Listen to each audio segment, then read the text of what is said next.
ধর্মীয় বিশ্বাস অনুসারে শ্রীকৃষ্ণকে বাঁশি উপহার দিয়েছিলেন স্বয়ং মহাদেব। পুরাণের কথা অনুসারে মহর্ষি দধিচির শরীরের হাড় দিয়ে শ্রীকৃষ্ণের বাঁশি তৈরি হয়। শ্রীকৃষ্ণ যখন ছোট বালক ছিলেন তখন একবার সেই ছোট্ট গোপালের লীলা দর্শন করতে আসেন স্বয়ং মহাদেব। তিনি শ্রীকৃষ্ণকে ওই বাঁশি উপহার দেন। তারপর থেকে বাঁশি হয়ে ওঠে শ্রীকৃষ্ণের অতি প্রিয়। বাঁশির সুরে গোটা ব্রহ্মাণ্ডকে মোহিত করে দেন শ্রীকৃষ্ণ। গোকুলে তিনি যখন গাছের নিচে বসে বাঁশি বাজাতেন তখন শুধু সেখানকার বাসিন্দারা নন, বনের প্রাণীও ভিড় করে আসতো তার বাঁশির সুর শুনতে। জন্ম থেকেই রাধারানী অন্ধ ছিলেন। তিনি স্বর্গলোক থেকে একটি প্রতিজ্ঞা নিয়ে পৃথিবীতে এসেছিলেন যে যখন তিনি প্রথমবার তার দৃষ্টি উন্মোচন করবেন তখন যেন তিনি সম্মুখে সর্বপ্রথম শ্রীকৃষ্ণকেই দেখতে পান, আর তা না হলে উনি কখনোই চোখ খুলবেন না। রাধা আর কৃষ্ণের আধ্যাত্মিক প্রেম শুরু হয় যখন তাদের বয়স 8 বছর। সেই সময় থেকেই তারা প্রেমের আধ্যাত্মিক স্বাদ আস্বাদন করতে শুরু করেন। ভগবান শ্রীকৃষ্ণের জীবনে তার দুটি খুব প্রিয় জিনিস ছিল। একটি প্রাণের অধিক প্রিয়া শ্রী রাধারানী, আর দ্বিতীয়টি হলো তার বাঁশি। এই বাঁশিটিকেই শ্রীকৃষ্ণের প্রেমের প্রতীক হিসেবে গণ্য করা হয়। যখনই শ্রীকৃষ্ণের প্রিয়তমার কথা মনে পড়ত তখনই তিনি রাধারানীকে বাঁশি বাজিয়ে আকৃষ্ট করতেন। শ্রীকৃষ্ণের বাঁশি শুনেই রাধারানী ছুটে আসতেন তার কাছে, আর ঘন্টার পর ঘন্টা সেই বাঁশির সুরে মগ্ন হয়ে থাকতেন তিনি। বাঁশির সুর যেন তাদের প্রেমের গভীরতাকে দ্বিগুণ বাড়িয়ে তুলেছিল। তারা দুজনেই যমুনা নদীর ধারে ঘন্টার পর ঘন্টা সময় অতিবাহিত করতেন। যখন কৃষ্ণের মামা কংস এটা জানতে পারলেন যে কৃষ্ণ বৃন্দাবনে আছেন তখন তিনি দেরি না করে কৃষ্ণকে দণ্ডযুদ্ধে আহ্বান করলেন। কংস কৃষ্ণকে দণ্ডযুদ্ধে আহ্বান করেছেন এই কথা যখন মা যশোদার কানে গেল তখন তিনি সমস্ত বৃন্দাবনবাসীকে ছেড়ে মথুরায় চলে যাওয়ার সিদ্ধান্ত নেন। সুতরাং শ্রীকৃষ্ণ মা যশোদার সঙ্গে বৃন্দাবন ছাড়লেন। যদিও শ্রীকৃষ্ণ আর রাধা দুজনেই জানতেন তারা আর কোনোদিন দেখা করতে পারবেন না, এমনকি শ্রীকৃষ্ণ কখনো আর বৃন্দাবনে আসবেন না। তাই মথুরা ছেড়ে যাবার আগে রাধা শ্রীকৃষ্ণের কাছ থেকে দুটি প্রতিশ্রুতি চেয়ে নিলেন। প্রথমটি হলো রাধার মনে সব সময়ের জন্য যেন শ্রীকৃষ্ণের অধিষ্ঠান থাকে, আর দ্বিতীয়টি মৃত্যুর পূর্বে শ্রীকৃষ্ণ অবশ্যই যেন তাকে দর্শন দেন। শ্রীকৃষ্ণ জানতেন যে এই বিরহে রাধা ভীষণভাবে ভেঙে পড়বেন আর কান্নাকাটি করবেন, তাই যাবার আগে শ্রীকৃষ্ণ রাধার কাছ থেকে একটি প্রতিশ্রুতি চেয়ে নিয়েছিলেন। তিনি রাধাকে বললেন যে কৃষ্ণের বিরহে তিনি এক ফোঁটাও অশ্রু ঝরাতে পারবেন না।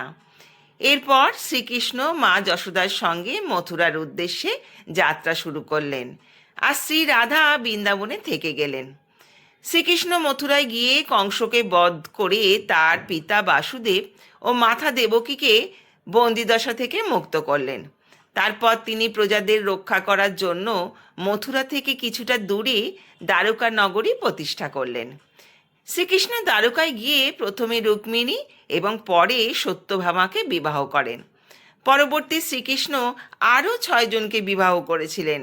তারা হলেন জাম্ববতী, কালিন্দী, মিত্রবিন্দু, নগ্নাজিতি, ভদ্রা এবং লক্ষণ।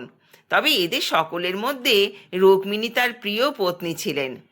শ্রীকৃষ্ণ এবং রুক্মিণী দ্বারকা নগরীতে সুখে শান্তিতে বসবাস করতে শুরু করেন। তারপর ভগবান শ্রীকৃষ্ণ দৈবিক কাজে লিপ্ত হয়ে যান। শোনা যায় ঘুমন্ত অবস্থায় শ্রীকৃষ্ণ মাঝে মাঝেই রাধা রাধা বলে ডাকতেন। এই ঘটনাটি শ্রীকৃষ্ণের বাকি পত্নীরা কেউই ভালোভাবে নেন না। তারা পরস্পর এই বিষয়ে আলোচনা করতে থাকেন। একদিন রুক্মিণী শ্রীকৃষ্ণকে বললেন, হে প্রভু, আমরা সকলেই তো আপনাকে ভালোবাসি, কিন্তু প্রভু আপনি ঘুমন্ত অবস্থায় প্রায়ই রাধারানী রাধারানী করে ডাকতে থাকেন।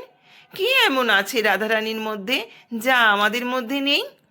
শ্রীকৃষ্ণ বললেন, এর উত্তর জানতে গেলে তোমাকে একবার অন্তত রাধার সঙ্গে দেখা করতে হবে।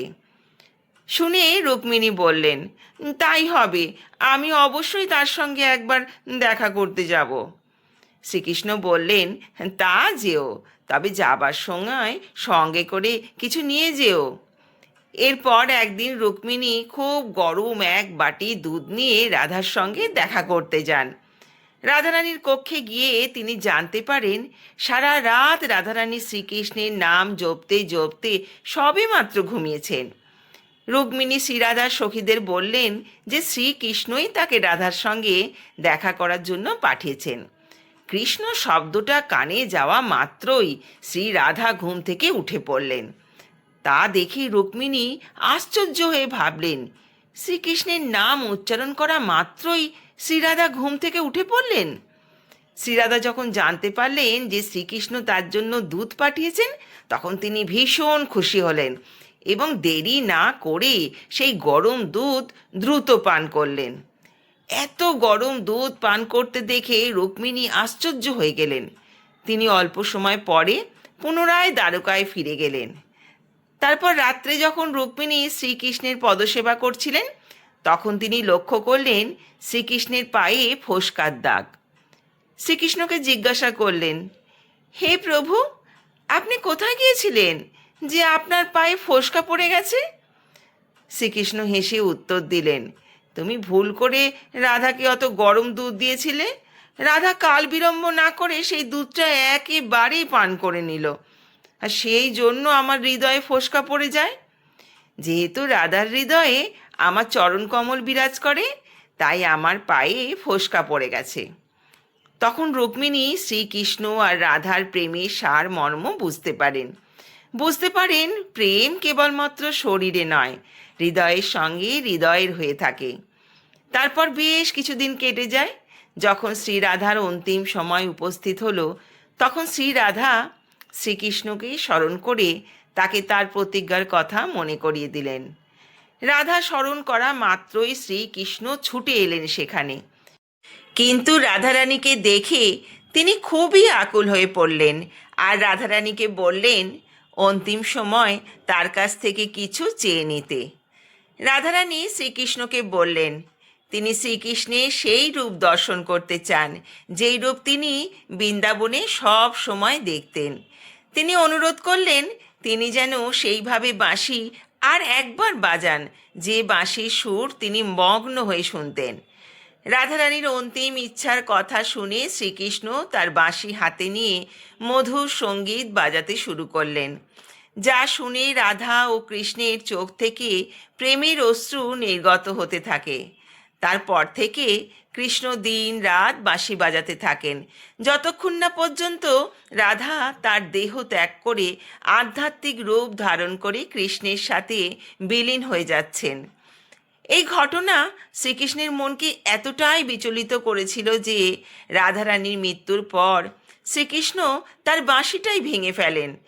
আসলে শ্রীকৃষ্ণের বাঁশি এবং রাধার মধ্যে একটা অভূতপূর্ব মিল ছিল।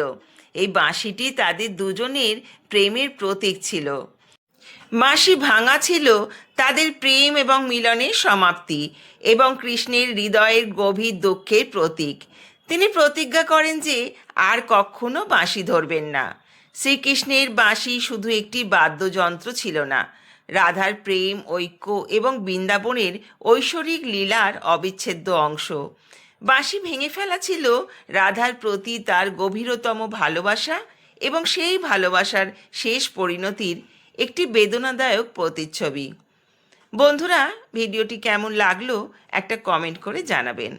ভালো লাগলে অন্য বন্ধুদের শেয়ার করে তাদেরও শুনবার সুযোগ করে দেবেন। চ্যানেলটাকে সাবস্ক্রাইব করে পাশে থাকবেন। সবাই সুস্থ থাকবেন, ভালো থাকবেন। ধন্যবাদ।